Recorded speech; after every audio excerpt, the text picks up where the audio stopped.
Bismillahirrahmanirrahim. Assalamualaikum warahmatullahi wabarakatuh. Innal hamdalillah nahmaduhu wa nasta'inuhu wa nastaghfiruh wa na'udzu billahi min syururi anfusina wa min sayyiati a'malina man yahdihillahu fala mudilla lahu wa man yudlil fala hadiya lahu. Asyhadu an la ilaha illallah wahdahu la syarika lahu wa asyhadu anna Muhammadan abduhu wa rasuluh.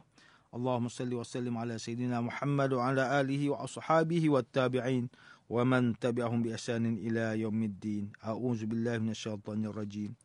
Ya ayyuhalladzina amanu taqullaha haqqa tuqatih wa la tamutunna illa wa antum muslimun. Amma ba'd. Yang berusaha Tuan Haji Ahmad Nazri Muhammad Yusof selaku penerbit rancangan tafsir Al-Quran dan seterusnya sidang pendengar yang dirahmati Allah. Alhamdulillah, syukur kita kepada Allah Subhanahu wa taala. Kita diberikan peluang untuk beribadat di bulan Ramadan yang penuh dengan keberkatan. Apabila kita sebut Ramadan, artinya siam. Ramadan adalah qiyam dan Ramadan adalah Quran. Rasulullah sallallahu alaihi wasallam memberi peringatan kepada kita yang menunaikan ibadah puasa dengan Nabi sallallahu alaihi wasallam bersabda, Rabba sa'imin laisa lahu min siyamihi illal ju' wa rabba qa'imin laisa lahu min qiyamihi illa sa'. Berapa ramai orang yang berpuasa tidak ada balasan daripada puasanya melainkan lapar sahaja. Dan berapa ramai orang yang menghidupkan, yang mendirikan solat pada waktu malam, iaitu sama ada berterawih, bertahajud, tidak ada balasan pada qiyamnya, melainkan hanya berjaga malam sahaja. Peringatan kepada kita supaya kita dapat menyempurnakan ibadah puasa kita kerana Allah dan kita dapat menyempurnakan ibadat tarawih, bertahajud, qiyamul lail kita kerana Allah, bukan untuk nak riak, bukan untuk dipuji, disanjung oleh manusia. Tuan-tuan, puan-puan, para pendengar yang dimuliakan, bersama saya Profesor Dr. Muhammad Najib bin Abdul Kadir, Pusat Kajian Al-Quran dan Sunnah, Fakulti Pengajian Islam, Universiti Kebangsaan Malaysia. Pada hari ini kita akan menyambung kembali rancangan tafsir Al-Quran bagi siri ke-34. InsyaAllah pada kali ini kita akan membincangkan mengenai pentafsiran ayat ke-56 surah Hud. A'udzu billahi minasyaitonir rajim. Bismillahirrahmanirrahim. Inni tawakkaltu 'ala Allahi rabbi wa rabbikum. Ma min dabbatin illa huwa akhizun binasiyatiha. Inna rabbi 'ala siratim mustaqim. Kerana sesungguhnya aku telah berserah diri kepada Allah, Tuhanku dan Tuhan kamu. Tiadalah sesuatu pun dari makhluk yang bergerak di muka bumi, melainkan Allah jualah yang menguasainya. Sesungguhnya Tuhanku tetap di atas jalan yang lurus. Muslimin dan muslimat yang dirahmati Allah, Profesor Dr. Muhammad Quraish Shihab melalui kitabnya Tafsir Al-Misbah menyatakan bahawa kalimah nasiyah pada ayat ke-56 surah Hud bermaksud tempat tumbuhnya rambut pada bahagian depan kepala. Kalimah ini juga difahami dengan maksud rambut yang terdapat di sana. Penggunaan bahasa Arab apabila hendak menjelaskan mengenai kehinaan dan penguasaan terhadap orang lain, maka digambarkan sebagai orang yang ditarik ubun-ubunnya. Para tawanan yang hendak dilepaskan seringkali juga dipotong rambutnya di bahagian depan sebagai petanda bahawa dia adalah bekas tawanan. Seterusnya, tidak semua binatang mempunyai nasiyah, namun ayat di atas menyatakan tidak ada satu binatang pun. Ia membawa maksud semuanya. Dengan demikian, ini merupakan bukti bahawa istilah tersebut bukan dalam pengertian hakiki, tetapi ia adalah kiasan atau perumpamaan tentang penguasaan. Demikianlah huraian yang dinyatakan oleh Ibnu Ashur. Manakala ayat Inna Rabbi ala siratim mustaqim bermaksud Allah Subhanahu Wa Taala menempuh jalan yang lurus dalam menetapkan hukum dan ketentuannya, dan jika demikian tidak mungkin dia memperlakukan makhluknya secara sewenang-wenang. Tidak juga memberi bimbingan kecuali bimbingan yang paling tepat, mudah dan tidak berliku-liku. Ayat ini tidak lagi menyatakan Tuhanku dan Tuhan kamu sebagaimana petikan ayat sebelumnya. Perkara tersebut adalah untuk mengisyaratkan bahawa tuntunannya seperti yang digambarkan ini hanya diperoleh oleh Nabi Hud AS dan tidak diperoleh oleh umatnya yang menempuh jalan sesat yang tidak lurus.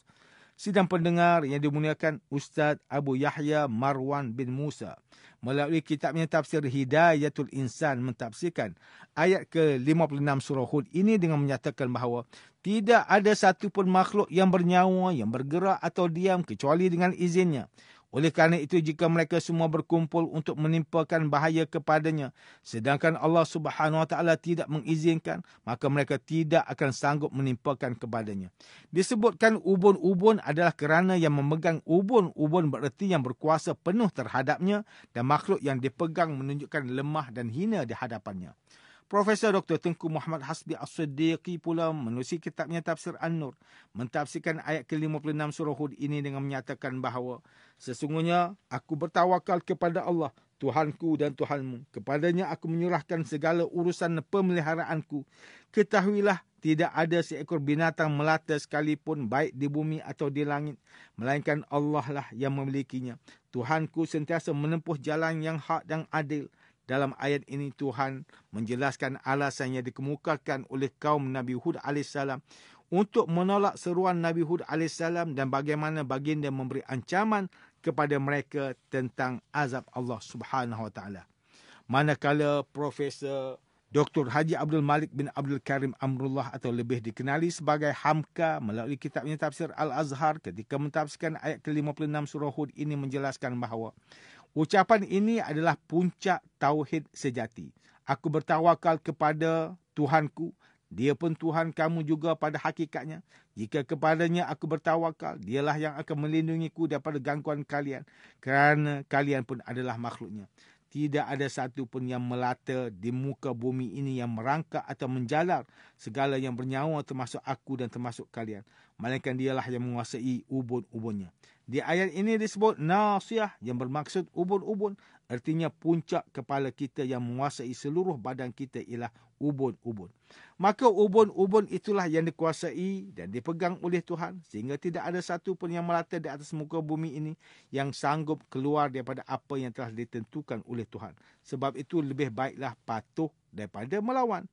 Manakala Profesor Dr. Haji Zainal Arifin Zakaria melalui kitabnya Tafsir Inspirasi ketika mentafsirkan ayat ke-56 surah Hud ini menjelaskan bahawa Nabi-Nabi dan para da'i tetap bertawakal kepada Allah Subhanahu Wa Taala. Allah Subhanahu Wa Taala berkuasa ke atas semua makhluk dan tidak seorang pun mampu merintangi dan melawan keputusannya. Tuan-tuan dan puan-puan yang dirahmati Allah, demikianlah tafsir bagi ayat ke-56 surah Hud menurut pentafsiran oleh para ulama. Ayat ke-56 surah Hud ini menjelaskan berkenaan sikap tawakal yang dimiliki oleh Nabi Hud AS setelah menerima penolakan daripada kaumnya terhadap usaha baginda menyampaikan risalah tauhid. Berdasarkan cebisan kisah ini dikemukakan satu pengajaran asas tentang kehidupan, iaitu kepercayaan bahawa setiap yang bernyawa adalah ciptaan Allah Subhanahu Wa Taala dan sebagai pencipta sudah tentu Allah Subhanahu Wa Taala tidak akan membiarkan apa yang diciptakannya sia-sia. Justru selain menggalakkan manusia sentiasa membuat perancangan, adalah penting untuk menyemai sikap tawakal atau berserah diri kepada Allah Subhanahu Wa Taala setelah berpenat lelah berusaha dalam melaksanakan kerja dakwah atau melakukan sesuatu pekerjaan. Muslimin dan muslimat yang dimuliakan, ayat ke-56 surah Hud ini memberikan peringatan kepada kita semua supaya menjadi hamba yang bertawakal sepenuhnya kepada Allah Subhanahu Wa Taala. Ini kerana perbuatan tersebut akan memberi impak yang besar kepada manusia. Tawakal ini menghadirkan cinta dan belas kasihan Allah Subhanahu Wa Taala kepada hamba-hambanya. Tawakal juga merupakan benteng yang sangat kuat dalam menghadapi kezaliman orang yang zalim, menghadapi kejahatan orang yang jahat serta menghadapi konspirasi orang yang berniat buruk kepada kita dan umat Islam seluruhnya. Apabila kita melihat situasi masyarakat pada hari ini, wujud segolongan manusia yang meletakkan sikap tawakal pada tempat yang salah, iaitu mereka berusaha dalam sesuatu pekerjaan serta mencampuri usaha tersebut dengan kepercayaan karut serta sanggup meminta pertolongan dengan cara yang tidak sepatutnya, seperti percaya kepada angka-angka tertentu, membawa tuah dan nasib malang, percaya kepada binatang-binatang tertentu yang membawa sial, hari-hari tertentu membawa malapetaka seperti bulan Safar, memakai gelang azimat untuk menjauhi dari penyakit dan banyak lagi kepercayaan khurafat yang masih ada dalam masyarakat. Kesemua perkara ini jelas dilarang oleh Islam kerana dapat mendorong kepercayaan bahawa sesuatu musibah itu adalah berpunca daripada makhluk, sedangkan makhluk tidak sedikit pun mempunyai kuasa yang boleh mendatangkan manfaat atau mudarat. Secara langsung, ia juga boleh merosakkan sifat tawakal seseorang kepada Allah Subhanahu Wa Taala. Hakikatnya semua kepercayaan karut ini dapat dibuang dan dijernihkan dengan kembali bertawakal hanya kepada Allah Subhanahu Wa Taala. Orang yang menyerahkan segalanya kepada Allah SWT, Allah Subhanahu Wa Taala akan memberikan rezeki seperti Allah SWT, seperti Allah Subhanahu Wa Taala memberikan rezeki kepada burung, sebagaimana burung pagi keluar mencari rezeki, ketika petang dia sudah kenyang. Dalam hadis yang diriwayatkan daripada Umar bin Al-Khattab radhiyallahu anhu, Nabi sallallahu alaihi wasallam bersabda, "Lau annakum tatawakkaluna 'ala Allahi haqqa tawakkuli la razaqakum kama yarzuqut tayra taghdu khimasa wa taruhu bitana." Seandainya kamu semua benar-benar bertawakal kepada Allah, sungguh Allah akan memberikan kamu rezeki sebagaimana burung mendapatkan rezeki. Burung tersebut pergi pada pagi hari dalam keadaan lapar dan kembali petang harinya dalam keadaan kenyang. Hadis riwayat At-Tirmizi, Ibnu Majah dan Ahmad. Selain itu, apabila kita menyerahkan urusan kepada Allah Subhanahu Wa Taala dengan sepenuh kepercayaan, Allah Subhanahu Wa Taala akan menghadirkan rasa kedamaian dan ketenangan kerana dialah yang akan mencukupkan segala keperluan kita. Allah Subhanahu Wa Taala telah memberi jaminan pertolongan kepada hamba-hamba yang bertawakal. Adakah kita masih meraguinya? Seharusnya kita mesti benar-benar bertawakal dalam setiap urusan. Jika kita bertawakal, Allah Subhanahu Wa Taala akan selesaikan mengikut ilmunya yang terbaik. Sebagaimana firman Allah Ta'ala dalam surah At-Talaq ayat yang ketiga, wa yarzuqhu min haitsu la yahtasib wa man yatawakkal 'ala Allahi fahuwa hasbuh innallaha balighu amrih qad ja'ala Allahu likulli syai'in qadra, serta memberinya rezeki dari jalan yang tidak terlintas di hatinya, dan ingatlah sesiapa berserah diri bulat-bulat kepada Allah, maka Allah cukuplah baginya untuk menolong dan menyelamatkannya. Sesungguhnya Allah tetap melakukan segala perkara yang dikehendakinya. Allah telah pun menentukan qadar dan masa bagi berlakunya tiap-tiap sesuatu. Kemudian Allah Ta'ala juga berfirman dalam surah At-Taubah ayat ke-51, "Qul lan yusibana illa ma kataballahu lana huwa maulana wa 'ala Allahi falyatawakkalul mu'minun."